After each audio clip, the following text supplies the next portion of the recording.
How do you know if you have a rare double die Washington quarter? In this video, I'm going to tell you everything you need to know to make sure you're not missing any rare double die Washington quarter worth potentially thousands of dollars.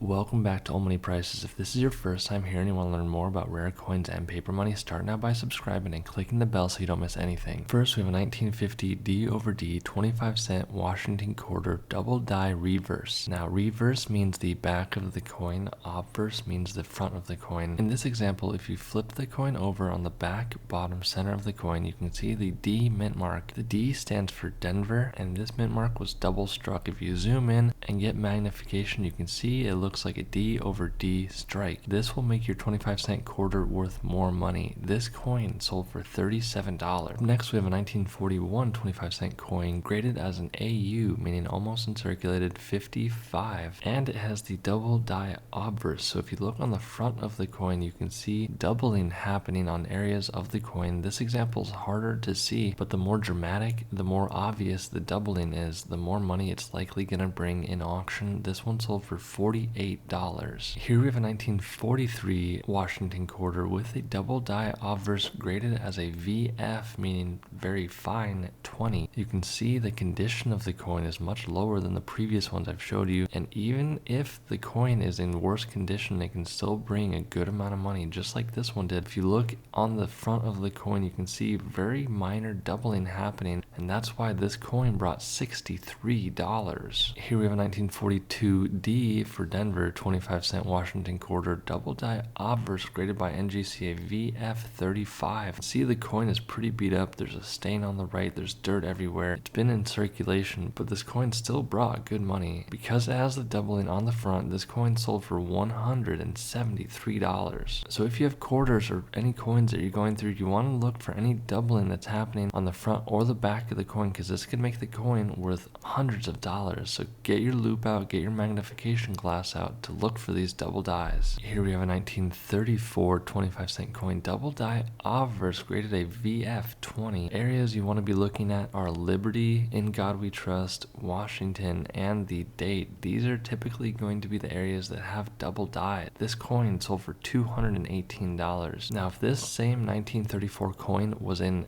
uncirculated or mint condition, the coin would bring a lot more money, probably in the thousands of dollars, but this one sold for $218. Next, we have a 1964 D 25-cent double die reverse graded by PCGS, a mint state 66. If you look on the back of the coin, you can see in some of the areas like the D mint mark and some of the text, you will see that doubling happening, and this is a high grade with the doubling happening on the back. So make sure if you have a really nice coin, you're really keeping an eye out for the doubling that's happening. This coin sold for $747. This coin sold for a lot of money. This is a 1943 S for San Francisco Mint 25-cent Washington quarter with the double die obverse graded by PCGS, a mint state 65. Even though the coin looks like it won't be in mint state grade, it definitely is. Even though it has that color and appearance to it, it looks older, it looks rough. It has doubling happening on the front of the coin, and because it has this doubling and because it's from 1943 and it has the S mint mark, this coin sold for $3,450. Here we have a 1942 D 25-cent double die obverse graded by PCGS, a mint state 64. If you look on the front of the coin in Liberty, In God We Trust, these are the areas that you see a very light amount of doubling happening. So if this coin didn't have the doubling in these areas, it would probably be worth a lot less money, but this coin sold for $5,175. This one's going to be more obvious, which is why it sold for more. This is a 1934 25-cent double die obverse graded by PCGS, a mint state 66 plus. Now remember, the highest grade we can get in grading is 70, and this is graded a 66 with a plus designation. The plus means it's really good for the grade, and this coin is generally not seen in this high of a grade from this date of 1934. You can see very clearly in In God We Trust, and a little bit in 1934, the doubling that's happening. And like I said, the more obvious the doubling is, the more money it's going to be worth. So even if you have a 1934 that's in very fine or the lower graded conditions, it's still going to be worth likely hundreds of dollars if it has the doubling like this one. And that's why this coin sold for $8,400. Could you imagine finding a quarter and it being worth $8,400? Here we have a 1937 25-cent Washington quarter graded an